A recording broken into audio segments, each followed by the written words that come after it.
dhaggeeffattoota keenya kabajamoo akkam jirtu gaaffii fi deebii jaarshurrubbee waliin taasifne isiniif dhiyeessinaa haga dhumaatti nu waliin tura. Hello. Akkam nagaa jirtu jaarshurrubbee? Jirra kamtin. Nagaa jaarshurrubbee affeerraa keenya kabajanii gaaffii fi deebii nuuf kennuuf hayyamoo ta'uu keessaniif galatooma. Odeeffannoo maddeen qabatamoo waraanarraa nu ga'aa jiruun rakkoon akka isin mudatetu himama. Mee maaltu isin mudate? Egaa amma wanti jiru kaleessa ture. Ammoo murtii isinitti deebinaa jedhanii murtii isaan ka'an keessatti immoo murtii namuma tokkotti murama ture. Akka seeraatti kan nuti beennu waan seerri akkatti cabes akkatti seerri ajajni fudhatamuu dides hunda yoo ganuma beenna kana keessatti waan an kaase isinitti mun qaba. Amma gabaabumatti kaleessa kanat ta'ee abbaan badii kanaa yookiin cabinsa kana kan fide abaluudha otoo hin jedhiin seeratti dhufanii jechuudha. Seera yeroo isiniin jedhu qaamseetinis anaatinis seeraaf bitanii jechuudha. Tole jaarshurrubbee hidhannoo hiikkattanii akka turtan naaf kaaftanii jirtu. Maaliif hidhannoo hiikkattamme? Gaaga amma jiru hir'isuuf jecha meeshaa kun lafa kaa'eera jechuudha. Kanaan duras meeshaa lafa kaa'ee hanga lixaatti dhufeera. Eenyuyyuu dhufne abdiin hin dhufne sanyii hin dhufne eebbisaan hin dhufne sana keessatti dhufee fakkeenya ta'e deebee hojiis immoo ergasii dhufee bu'aa dhaabaa meeqa buuseera jechuudha. Kana keessatti kaleessas sanumatti dhufee jechuudha. Kaleessas seerri maaliif qabaan jechaa ture? Seerri haa cabuutti immoo to'annoo jala na oolchame jechuudha. Maal ta'uu qaba jettanii yaaddu? Yoonni ajaja fudhata ta'e. Yoonni ajaja fudhatu ta'ennaan immoo anis ajaja fudhatu jechuudha.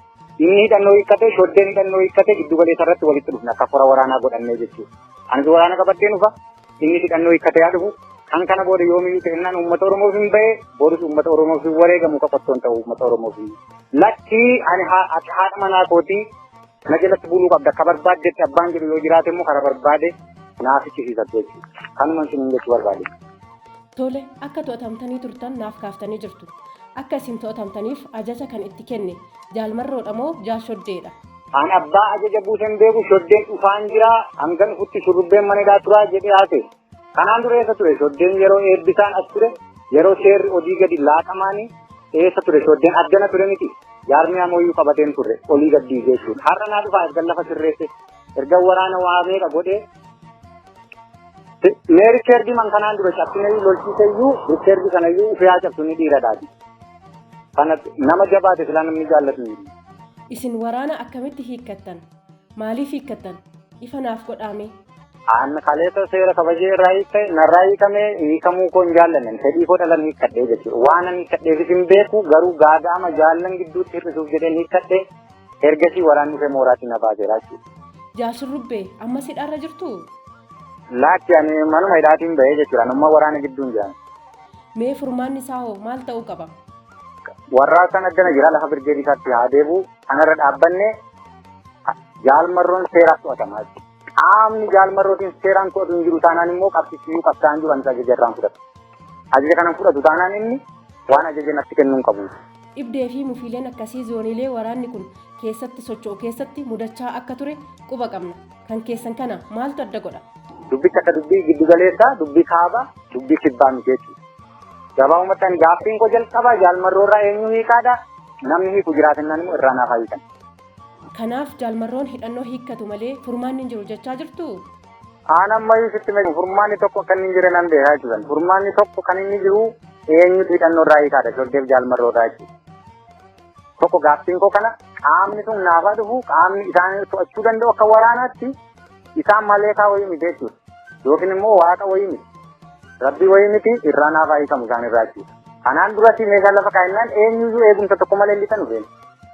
Na beektaa jechuudha. Har'as immoo kaa'ee lafannaan daa'imaafuu kaa'eera lafa. Namni kun nama caasaan kan naa gadiite jechuudha. Badeechuun hin danda'a kaleessa. Tole jaarshurrubbee akka ajajaa waraanaatti sadarkaan hidhannoo waraana keessanii maal irratti argama? An bireenii 8 hin jira. Inni bireenii 1 hin jiru. Taakkiyaatiin jira. Bitameeraa fi kaleessaa jechuudha. Mee akka waraanaatti qunnamtiin ajajoota waraana olaanoo fi isin gidduu jiru maal fakkaata? Halli samee akka haadha manaa ofiitti yeroo barbaadan meeshaa lafa kaa'e yeroo barbaadan hojii barbaade namatti kennu sun an fudhadhu beekaa roorroo jibban bahe manaati. Kun immoo roorroodha waan biraa tokko miti. Sababiin iftoominni ajajoota olii fi gadii gidduu hin jirreef ajaja hin fudhadhu jechaa jirtu?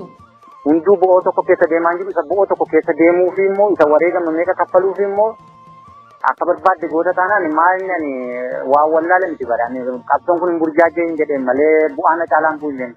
Akka ajajaa waraana tokkootti bu'aan isin buuftan maal fakkaata? Miti niman eenyu bu'aan caalaan bu'inni jechuudha har'aan kana siin jedhe. Eenyu beekamaadha beektaa kun eenyu beeka kana garuu kallicha akka haadha manaa keessatti olii ganna gurjaa jechuu hin dandeessu. Isin karaa sirrii irra jirra jettanii yaaddu? An karaa sirrii irra jaallan gidduutti wareegama kaffaluuf ammayyuu qophiidha. Eenyutti muka qottoontu nama na barbaachisu dhufetti immoo yoomii kennan ofirraan deebisaa jechuudha. Namatti ajjeesu immoo dursitee ajjeesuu filatta waan ta'eef uffanni ajjeessu. Yoo waan isin jettan fudhachuu didanoo? Jara sana to'annoo seeraa jala yoomiin oolamate haa oolan.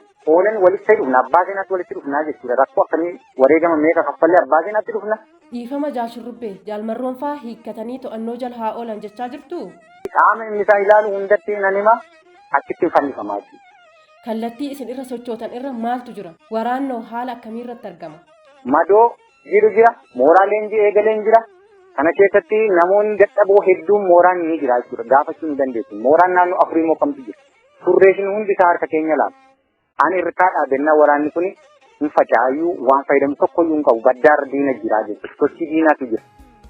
Kanaaf jecha waraana asirra jiru warraaqsa ammarraa kaasaatii gara birgeedikatti deemu jedhee jecha. Hin deemu taanaan waan biraatu jira taanaan aniyyuu furmaata kan taa'u. Waraana kana kallattiin kennaa jechuudha. Mooraan madoo hundumaaf. Mooraan leenjii akka jiruu fi madoonis akka jiru naaf kaaftanii jirtu. Mee furmaanni maal ta'uu qaba? Jalqaba irratti warraaqsaan kallattii lafa kana gadhiisuu qaba kun ejjennoo kootee jechuudha. Jaallattee gudditee fi warraaqsaan asirraa gadhiisuu qaba ittiin himaa jechuudha. Hayyee yeroo keessan qaalii irraa hir'iftanii yaada nuuf kennitaniif galatooma.